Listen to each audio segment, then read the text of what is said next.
Let's check up. Let's check up. Pull up a chair for the Midweek Checkup now. Welcome to the Midweek Checkup. My name is Bobby Gilles, and I'm joined by Lindsey, Blair. This past Sunday, Pastor Jonah Sage preached from Mark 9, verses 38 through 50. Jonah said that following Jesus is a descent to greatness. But if you missed that sermon or you need help remembering, you're in the right place because it's time for the Midweek Checkup. We began in verse 38. The disciples thought someone was stealing their branding. They said, "Teacher, we saw someone using your name to cast out demons, but we told him to stop because he wasn't in our group." Jesus had just told them they needed to be like children. They needed to serve to be great, but here they are, upset that someone else might get some credit. And so, Jesus over the next 1.5 chapters will offer several poignant pictures of life in his kingdom. What does it mean to follow him?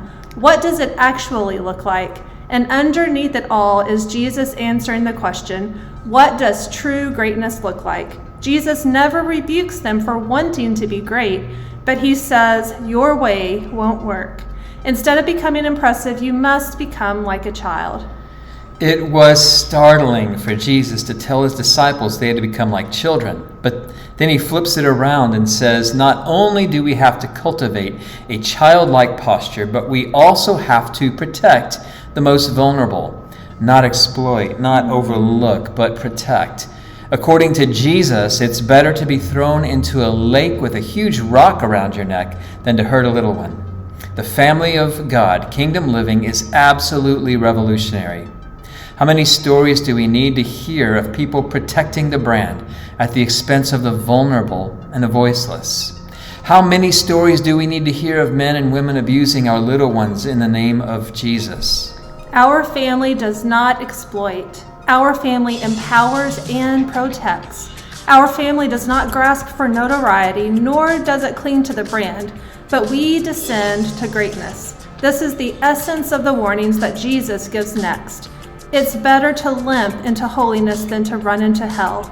It's better to see Jesus with one eye, to see the fires of hell clearly.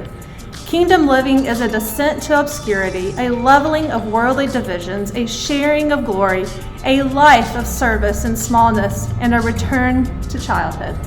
And he says, don't lose your saltiness, an impossibility that is meant to bring deep peace to our souls as we follow Jesus into a descent towards greatness. Salt's proper functioning will appear invisible to us. It changes everything it touches, but the change is not noticed until it's experienced. What comes next for us will be new images, new examples, new pictures of all teaching the same things we've just heard. To follow Jesus is to become like a child. To follow Jesus is to protect and lift up the vulnerable. To follow Jesus is to pursue obscurity, peace, and smallness. And in this way, following Jesus, we will descend to greatness. We are looking forward to seeing you this coming Sunday for the second sermon in our new series from the Gospel of Mark called Kingdom Living. And in Bible Fellowship for this season of Lent, we'll be discussing different Psalms each week. Join us and bring a friend.